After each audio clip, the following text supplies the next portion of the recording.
ആലിക്കുട്ടി മുസ്ലിയാരെ മുഖ്യമന്ത്രിയുമായുള്ള കൂടിക്കാഴ്ചയിൽ നിന്ന് പിന്തിരിപ്പിച്ചത് ഭീഷണിപ്പെടുത്തിയാണെന്ന് സുന്നി സംഘടനകളുടെ സൈബർ ഗ്രൂപ്പുകളിൽ പ്രചാരണം. പാണക്കാട്ടും ജാമിയ നൂരിയ സ്ഥാപനത്തിലും ആലിക്കുട്ടി മുസ്ലിയാർക്ക് വിലക്കെന്നും ആക്ഷേപമുണ്ട്. വിവാദത്തോട് സമസ്ത നേതൃത്വം പ്രതികരിച്ചില്ലെങ്കിലും സമസ്തയുടെ വിദ്യാർത്ഥി സംഘടനയായ SKSSF പ്രതികരണവുമായി രംഗത്തെത്തി. സമസ്ത ജനറൽ സെക്രട്ടറി ആലിക്കുട്ടി മുസ്ലിയാരെ മുഖ്യമന്ത്രിയുടെ പര്യടന പരിപാടിയിൽ നിന്ന് വിലക്കിയതുമായി ബന്ധപ്പെട്ടാണ് വിവാദം. പ്രമുഖ ലീഗ് നേതാവ് MC മായിൻ ഹാജിയാണ് വിലക്കിന് പിന്നിലെന്നാണ് ആക്ഷേപം. സുന്നി ലീഗ് തർക്കം വീണ്ടും രൂക്ഷമാവുന്നതിന്റെ ഭാഗമാണിതെന്ന് സൂചനയുണ്ട്.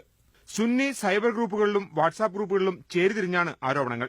സമസ്തയിൽ മുസ്ലിം ലീഗിന്റെ ഇടപെടൽ അനുവദിക്കാനാവില്ലെന്നും പോസ്റ്റുകളിൽ പറയുന്നു. സംസ്ഥാന നേതാക്കൾ ഇതേക്കുറിച്ച് പ്രതികരിച്ചില്ല.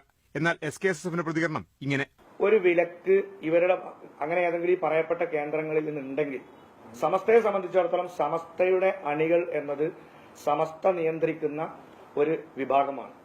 അത് അവരുടെ നയം എന്താണ് എന്നത് അത് അണികളെ ഉപയോഗിക്കേണ്ട സന്ദർഭങ്ങളിൽ ആ രീതിയിൽ ഉപയോഗപ്പെടുത്തും. ലീഗിനൊരിക്കലും അല്ലെങ്കിൽ ഒരു രാഷ്ട്രീയ പാർട്ടിക്കും സമസ്ത എന്ന മതസംഘടനയുടെ നയപരമായ ഔദ്യോഗികമായ ഒരു വിഷയത്തിലും കൈകടത്താൻ കഴിയില്ല.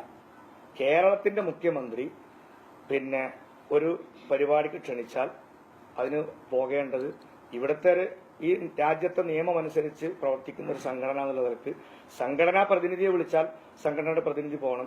അത് പ്രസിഡന്റ് പോകണോ സെക്രട്ടറി പോകണോ ആര് പോകണം എന്നത് സമസ്തയാണ് തീരുമാനിക്കുന്നത്. മുഖ്യമന്ത്രിക്ക് പരസ്യ പിന്തുണ നൽകിയ ഉമർ ഫൈസി മുഖത്തെ മുസ്ലിം ലീഗ് ഒറ്റപ്പെടുത്തി ആക്രമിക്കുന്നതായും ചില പോസ്റ്റുകളിൽ പറയുന്നു.